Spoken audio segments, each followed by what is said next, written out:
Hello everyone, আসসালামু আলাইকুম। আমি ওজিফা রহমান, আপনার সবাইকে স্বাগত জানাচ্ছি আজকের নিজের ভিডিওতে।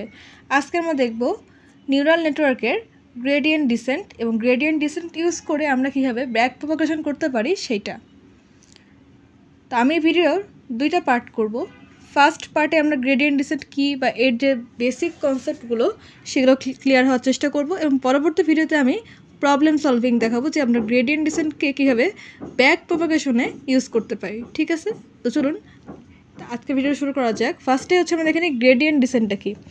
Gradient descent is an optimisation algorithm use to minimise the loss function of a neural network. অর্থাৎ গ্রেডিয়েন্ট ডিসেন্ট হচ্ছে একটা অ্যালগোরিদম যেটা কী করে, অপটিমাইজেশনের কাজ করে, তাই না? যেটা হচ্ছে আমাদের লস ফাংশনকে মিনিমাইজ করে একটা নিউরাল নেটওয়ার্কের মধ্যে। Basically gradient descent calculate the loss between actual and predicted values. অর্থাৎ আমাদের যে অ্যাকচুয়াল ভ্যালু এবং যেটা প্রেডিক্ট করে মেশিন, সে প্রেডিক্টেড ভ্যালু, এই দুইটার মধ্যে কম্পেয়ার করার কাজটাই মেনলি গ্রেডিয়েন্ট ডিসেন্ট করে থাকে। তো গ্রেডিয়েন্ট ডিসেন্টের এখানে একটা ফর্মুলা আছে, লস বা কস্ট ইজ ইকাল টু, এখানে হচ্ছে আউটপুট, আমাদের predicted output minus actual output করার পরে সেটার হোল স্কোয়ার করে সেখান থেকে লসকে ক্যালকুলেট করে বা কস্টকে ক্যালকুলেট করে হচ্ছে গ্রেডিয়েন্ট ডিসেন্ট। তো এটা একটা অপটিমাইজার, ঠিক আছে, গ্রেডিয়েন্ট ডিসেন্ট। এরপরে আরেকটা অপটিমাইজার কী আছে, সেটা হচ্ছে stochastic gradient descent by SGD. Instead of using whole data set to compute the gradient, SGD updates the weight using only one training sample at a time. অর্থাৎ gradient descent কী করে, overall যে নেটওয়ার্কের যে data set সেটাকে নিয়ে সে scan করে এবং তার উপর বেস করে একটা প্রেডিক্টেড আউটপুট এবং একটা অ্যাকচুয়াল আউটপুটের মধ্যে কম্প্যারিজন করে। বাট আমাদের SGD যেটা, সেটা কী করে, অ্যাট এ টাইম একটা ট্রেনিং ডেটা থেকে একটা ট্রেনিং স্যাম্পল নিয়ে সে কাজ করে এবং সেখান থেকে সে খুঁজে বের করার চেষ্টা করে যে আমাদের যেই কম্প্যারিজনটা, অর্থাৎ আমাদের যে প্রেডিক্টেড আউটপুট এবং অ্যাকচুয়াল আউটপুট তার মধ্যে ডিফারেন্স কতটুকু। তাহলে গ্রেডিয়েন্ট ডিসেন্টের থেকে আমাদের SGD হচ্ছে আরেকটু বেশি ভালো অপটিমাইজার, তাই না? এরপর হচ্ছে batch normalisation, a technique to normalise inputs to each layer so that they have mean 0 and variance 1। অর্থাৎ এই ব্যাচ নর্মালাইজেশন হচ্ছে একটা টেকনিক যেটা ইউজ করে আমাদের ইনপুটগুলোকে নর্মালাইজ করা হয়, যার ফলে আমাদের যে লেয়ারগুলো, ইচ লেয়ার, এই যে প্রতিটা লেয়ারের যে ইনপুটগুলো সেগুলো নর্মালাইজ হওয়ার ফলে আমাদের যে মিন সেটা 0 হয়ে যায় এবং ভ্যারিয়েন্স হচ্ছে 1 হয়ে যায়। এবার আমরা দেখব mini batch gradient descent. Basically mini batch gradient descent is a compromise between batch gradient descent and stochastic gradient descent। অর্থাৎ SGD এবং আমাদের যে ব্যাচ গ্রেডিয়েন্ট ডিসেন্ট, এই দুটোর মধ্যে একটা কম্প্রোমাইজ ভার্সনই হচ্ছে মিনি ব্যাচ গ্রেডিয়েন্ট ডিসেন্ট, ঠিক আছে। In this method the data set is split into small batches. অর্থাৎ ডেটা সেটকে সে কী করে, স্মল ব্যাচে ভাগ করে। যেমন ধরেন সেটাকে বিভিন্ন অ্যাঙ্গেলে, বিভিন্ন মাপে সেটাকে ভাগ করা হয়। যেমন ধরেন 32 হতে পারে, 64 হতে পারে, এরকমভাবে সে ভেঙে নেয়, ছোটো ছোটো পার্ট করে নেয়। Each batch is use to compute the gradient and update the weight. অর্থাৎ প্রতিটা ব্যাচ কী করে, এই যে 32 বা 64 ব্যাচে যে ভাগ করে নিল, সেখানে কী হবে, প্রতিটা ব্যাচে আমাদের যে গ্রেডিয়েন্ট এবং আমাদের যে ওয়েটগুলো আপডেট করার দরকার সেগুলোকে ক্যালকুলেশন করা যায়। তো এটা হচ্ছে আমাদের বেসিক যে থিওরি পার্ট সেটা। তো এখান থেকে আমাদের একটা কমন টাইপের কোশ্চেন আসতে পারে, which optimizer performs well, describe why. তো আমরা কি দেখলাম যে আমাদের মেন যে তিনটা দেখলাম, কি বলবো, গ্রেডিয়েন্ট ডিসেন্ট বা অপটিমাইজার, সে মেন তিনটা অপটিমাইজার হচ্ছে গ্রেডিয়েন্ট ডিসেন্ট, তারপরে SGD আর মিনি ব্যাচ, তাই না? তো গ্রেডিয়েন্ট ডিসেন্টে কী হয় দেখেন,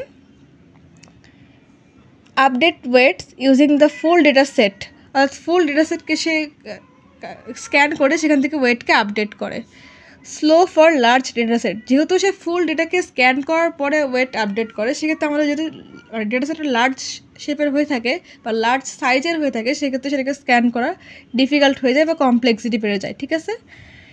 এরপর হচ্ছে কী বলছে, rarely use to directly in deep learning. অর্থাৎ যেহেতু এখানে ডিপ লার্নিংয়ে অনেক হিউজ পরিমাণ ডেটা সেট নিয়ে কাজ করতে হয়, সেই জন্য সচরাচর এই গ্রেডিয়েন্ট ডিসেন্টটা আমাদের ডিপ লার্নিংয়ে, রেগুলার যে ডিপ লার্নিং সেটাকে ডিরেক্টলি ইউজ করা হয় না, কারণ এটা আমাদের কমপ্লেক্সিটি বাড়িয়ে দেয়। এরপরে কি, SGD।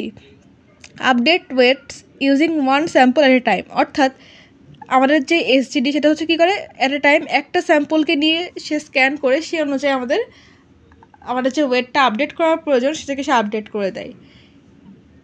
সেই কারণে কী হয়, আমাদের যে এসজিডি সেটা হচ্ছে ফাস্ট হয় এবং র্যান্ডমলেস হয়। এরপরে কী হয়েছে, but it's convergence is noisy and unstable, কিন্তু এটার একটা প্রবলেম আছে, সেটা হচ্ছে যদিও এই এসজিডি হচ্ছে একটা নির্দিষ্ট স্যাম্পল ডেটাকে নিয়ে কাজ করতে পারে, কিন্তু তারপরেও তার যে ডেটা সে স্ক্যান করে তার মধ্যে কী হয়, নয়েজ এবং আনস্টেবল একটা সিচুয়েশন কিন্তু ওখানে ক্রিয়েট হয়। এরপর হচ্ছে mini batch, update weights using small batches, অর্থাৎ স্মল ব্যাচগুলো নিয়ে সে কী করে, ওয়েটকে আপডেট করে। ব্যালেন্স, স্পিড অ্যান্ড স্টেবিলিটি, অর্থাৎ সেই আমাদের যে ডেটার যে স্ক্যানিংয়ের যে স্পিডটা এবং ডেটার যে স্ট্যাবিলিটিটা, ডেটাকে স্টেবল কিনা সেই জিনিসটাকে সে ব্যালেন্স করে। Widely used in deep learning, অর্থাৎ এই মিনি ব্যাচটাই হচ্ছে আমাদের ডিপ লার্নিংয়ে ওয়াইডলি ইউজ হয় ডিফল্ট অপটিমাইজার হিসেবে, ঠিক আছে। তা আমরা যদি এখন অ্যাট এ গ্লান্স একবার দেখতে চাই তিনটা অপটিমাইজারের মধ্যে কোনটা বেস্ট, সেক্ষেত্রে কী হবে, আমাদের এটা হচ্ছে গ্রেডিয়েন্ট ডিসেন্ট, এটার স্পিড হচ্ছে স্লো, স্টেবিলিটি হচ্ছে ভেরি স্টেবল, মেমোরি হচ্ছে হাই, আর best for small data set. যদি আমাদের এসজিডি হয় অপটিমাইজার, সেক্ষেত্রে কী হবে, স্পিডটা তার ফাস্ট হবে, গ্রেডিয়েন্টটা ছিল স্লো, এসজিডির হচ্ছে ফাস্ট। স্টেবিলিটির ক্ষেত্রে কী হবে, ভেরি স্টেবল ছিল আমাদের গ্রেডিয়েন্ট ডিসেন্ট, আর এসজিডি হচ্ছে নয়েজি, তাই না, এটা হচ্ছে তার একটা ডিসঅ্যাডভান্টেজ ছিল। গ্রেডিয়েন্টের ক্ষেত্রে মেমোরি ছিল হাই, এসজিডির ক্ষেত্রে মেমোরি হচ্ছে লো। গ্রেডিয়েন্টের জন্য বেস্ট ছিল হচ্ছে স্মল ডেটা সেট, বাট এসজিডির জন্য বেস্ট হচ্ছে অনলাইন আর স্ট্রিমিং ডেটা, অর্থাৎ অনলাইন আর স্ট্রিমিং যে ডেটাগুলো নিয়ে আমরা কাজ করি সেগুলো যদি আমাদের ওয়েটকে আপডেট করা লাগে বা কোনো চেঞ্জ করা লাগে, সেক্ষেত্রে অপটিমাইজার হিসেবে এসজিডি হচ্ছে বেস্ট সলিউশন হবে। আর গ্রেডিয়েন্ট আর এসজিডিতে দেখলাম, এখন হচ্ছে মিনি ব্যাচের স্পিড কেমন, ফাস্ট অ্যান্ড স্টেবল, তারপর স্টেবিলিটি হচ্ছে ব্যালেন্সড, আর মেমোরি হচ্ছে মডারেট এবং বেস্ট ফর জেনারেলাইজেশন, অর্থাৎ ডিফল্ট ফর ট্রেনিং, অর্থাৎ যে কোনো ট্রেনিংয়ের ক্ষেত্রে ডিফল্ট হিসেবে মিনি ব্যাচকে ইউজ করা হয় এবং এটার স্পিডটা হচ্ছে ফাস্ট অ্যান্ড স্টেবল, এটা স্টেবিলিটি হচ্ছে ব্যালেন্স, তাই না। আমি যেটাকে বলছিলাম যে আমাদের স্পিড এবং আমাদের যেই স্টেবিলিটি সেটাকে সে ব্যালেন্স করে, এবং তার মেমোরি হচ্ছে মডারেট লেভেলে ইউজ হয়। তো অ্যাট এ গ্লান্স ছিল আমাদের এইটাই অপটিমাইজারগুলো। তারপরে যে কোশ্চেনে আসে যে অপটিমাইজার কোনটা সবচেয়ে বেস্ট বা কেন সেটা বেস্ট এই ডিসক্রাইব করতে, সেক্ষেত্রে এরকমভাবে আপনারা স্টেপ বাই স্টেপ ডিসক্রাইব করতে পারেন। তো এখন দেখব গ্রেডিয়েন্টের কিছু প্রবলেম আছে, সেটা হচ্ছে ভ্যানিশিং গ্রেডিয়েন্ট প্রবলেম, আর একটা হচ্ছে এক্সপ্লোডিং গ্রেডিয়েন্ট প্রবলেম। তো ভ্যানিশিং গ্রেডিয়েন্ট প্রবলেমটা কী জিনিস, A vanishing gradient problem occurs when a value used to update a neural network weights become too small, অর্থাৎ যখন কোনো একটা ভ্যালুর ক্ষেত্রে ওয়েটকে আপডেট করা লাগে বা সেটাকে ইউজ করা লাগে, সেক্ষেত্রে যদি সেই ওয়েটটা খুবই স্মল হয়, সেক্ষেত্রে আমাদের যে গ্রেডিয়েন্ট ডিসেন্ট সেটা কিন্তু ওই স্মল যে পার্টের যে ভ্যালুটা সেটাকে সে ক্যাপচার করতে পারে না, ঠিক আছে। যার ফলে কি হয়, আমাদের লার্নিংটা স্লো হয়ে যায়, পোর মডেল পারফরমেন্স দেখায়, কারণ সে পুরোপুরি ডেটাকে স্ক্যান করতে পারে না, এবং সেক্ষেত্রে কী হয়, ট্রেনিং মাঝে মাঝে স্টপ হয়ে যেতে পারে, যে আমাদের কিছু কিছু ডেটা মিসিং থাকার কারণে ট্রেনিংটা ফুলফিল হয়নি, ঠিক আছে। তো এটা থেকে সলিউশন পাওয়ার উপায়টা কি, ইউজ রেলো অ্যাক্টিভেশন ফাংশন, অর্থাৎ আমরা অ্যাক্টিভেশন ফাংশন হিসেবে রেলোকে ইউজ করতে পারি এই প্রবলেমটা, মানে ভ্যানিশিং গ্রেডিয়েন্ট প্রবলেমটাকে সলভ করার জন্য। অ্যাট দ্য মেন টাইম আমরা কী করতে পারি, proper weight initialization and adjust learning rate, অর্থাৎ আমরা যেই ওয়েটগুলো ইনিশিয়ালি নিব সেগুলো যাতে প্রপারলি নেই সেই জিনিসটা আমাদেরকে মাথায় রাখতে হবে। অ্যাট দ্য মেন টাইম আমরা যাতে লার্নিং রেটটা অ্যাডজাস্ট করি আমাদের এই প্রবলেমটা সলভ করার জন্য, ঠিক আছে। তো এটা গেল আমাদের ভ্যানিশিং গ্রেডিয়েন্ট প্রবলেম। তার একটা প্রবলেম বলছিলাম কি, সেটা হচ্ছে এক্সপ্লোডিং গ্রেডিয়েন্ট প্রবলেম, তাই না। তো এক্সপ্লোডিং গ্রেডিয়েন্ট প্রবলেমটা কি, the exploding gradient problem occur when the values use to adjust a neural network weights become too large, অর্থাৎ ভ্যানিশিং গ্রেডিয়েন্টে কী হয়েছিল, যে আমাদের একটা ভ্যালু অতিরিক্ত ছোট হওয়ার কারণে আমাদের যখন গ্রেডিয়েন্ট ডিসেন্ট সেই ডেটা সেটকে স্ক্যান করে সেই ভ্যালুটাকে সে খুঁজে পাচ্ছিল না। আর এক্সপ্লোডিংয়ে কী হচ্ছে, এক্সপ্লোডিংয়ে হচ্ছে তার উল্টা কাজ হচ্ছে, অর্থাৎ এখানে ডেটা সেটের মধ্যে এমন একটা ডেটা আসছে যেটা হচ্ছে তার ক্যালকুলেশনের লিমিটেশনের বাইরে, অর্থাৎ সেই ভ্যালুটা অনেক বেশি লার্জ, সেটাকে সে কী করতে পারছে না, তখন সেক্ষেত্রে সেই ডেটাকে সে স্ক্যান করতে পারতেছে না। এটা হচ্ছে তার সবচেয়ে বড় প্রবলেম। তখন কি হয়, আমাদের লার্নিংটা আনস্টেবল হয়ে যায়। তার ফলে কি হয়, আমাদের মডেলটা আমাদের যে ইমপ্রুভ করার কথা সেটার বদলে সে কী হয়, মডেলটা ফেইলড হতে পারে।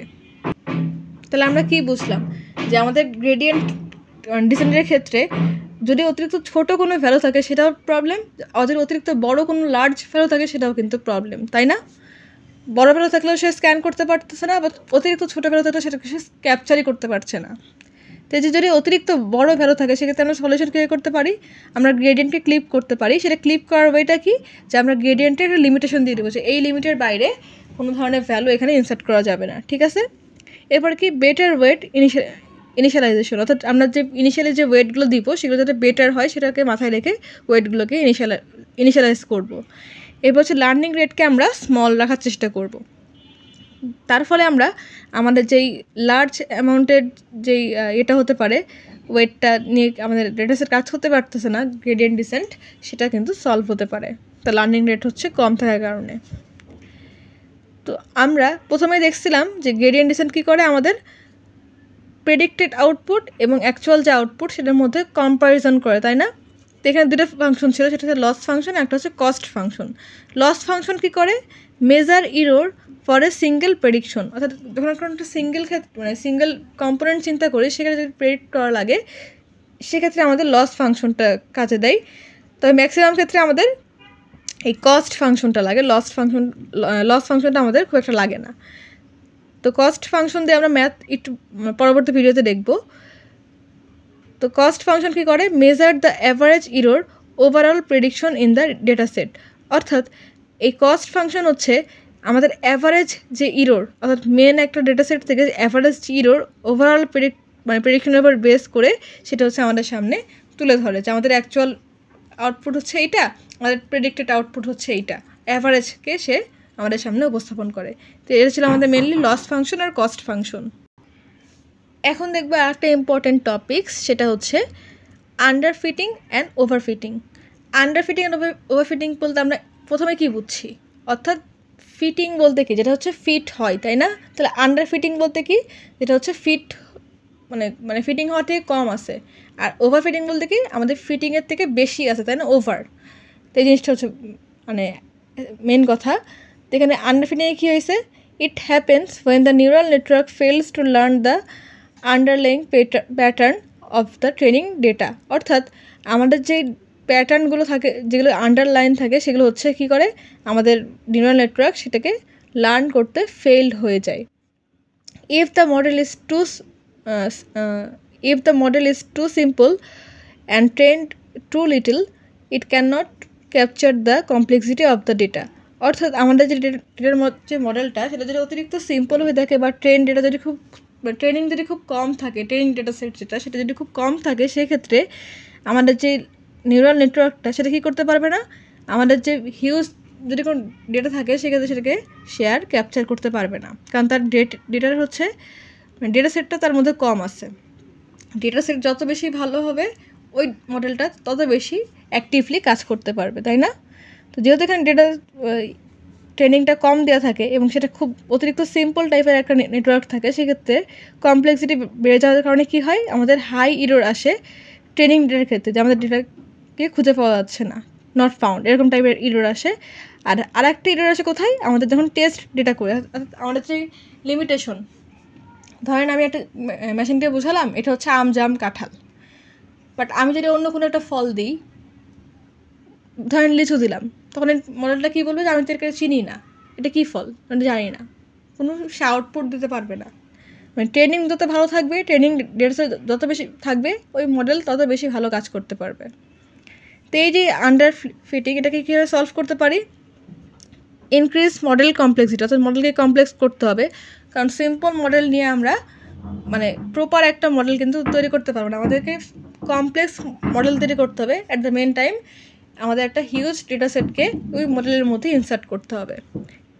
Add more layer in a neural network, এটাকে যেটা বললাম যে আমাদের মাল্টিপল লেয়ারকে নিউরাল নেটওয়ার্কের মধ্যে অ্যাড করতে হবে। ডিক্রিজ দ্য রেগুলারাইজেশন স্ট্রেংথ, অর্থাৎ আমাদের রেগুলারাইজেশনের যে স্ট্রেংথটা সেটাকে ডিক্রিজ করলে আমাদের আন্ডারফিটিংটা কমে যাবে বা ফিক্সড করা যাবে। তা আন্ডার ফিটিংটা বুঝলাম। ওভার ফিটিং কি? ওভার ফিটিং হচ্ছে তার ঠিক উল্টা, অর্থাৎ যেমন ধরেন এখানে বলা হয়েছে it happens when the neural network memorize the training data instead of learning general pattern. অর্থাৎ যখন আমাদের কোনো একটা মডেল ডেটাকে ট্রেনিং হিসেবে লার্ন করার থেকে সেটাকে মেমোরাইজ করতে চায়, সেক্ষেত্রে আমাদের ওভার ফিটিংটা কিন্তু বেশি কাজ করে। If the model is too complex for the dataset, it performs well on training data but poorly on unseen data.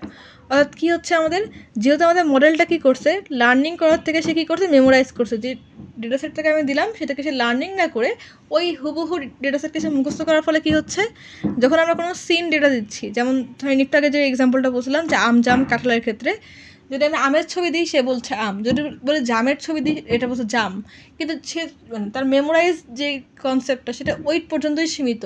এখন আমি যদি অন্য কোনো ফলের ছবি দিই, ধরেন একটা বেলের ছবি দিলাম, এখন ওতে বলবে আমি এটা চিনি না, কারণ সে কী করছে, মেমোরাইজ করছে, লার্নিং করেনি। তো এটা হচ্ছে ওভার ফিটিং। তাহলে আমরা যখন আনসিন ডেটা দিব তখন সে পোরলি একটা পারফরমেন্স দিবে, কিন্তু যখন আমরা নোন ডেটা দেবো তখন সে কী করবে, ওয়েল পারফর্ম করবে। এটা হচ্ছে মেন কথা। Very low error in training data, অর্থাৎ ট্রেনিং ডেটার মধ্যে কোনো কোশ্চেন করলে সে খুব কম সময় ইরোর শো করবে, ম্যাক্সিমাম টাইমে সে ওয়েল একটা পারফরমেন্স দিবে। বাট সমস্যা তখন যখন আমরা টেস্ট ডেটা অ্যাপ্লাই করবো, অর্থাৎ আনসিন কোনো ডেটাকে দিয়ে বলবো এটা কী জিনিস, তখন সে আমাদেরকে বলতে পারবে না, কারণ সে মেমোরাইজ করছে ওই নির্দিষ্ট কিছু ট্রেনিং ডেটা সেটকে, সে লার্ন করেনি, তাই না? তো এই ওভারফিটিংকে আমরা কীভাবে ফিক্স করতে পারি?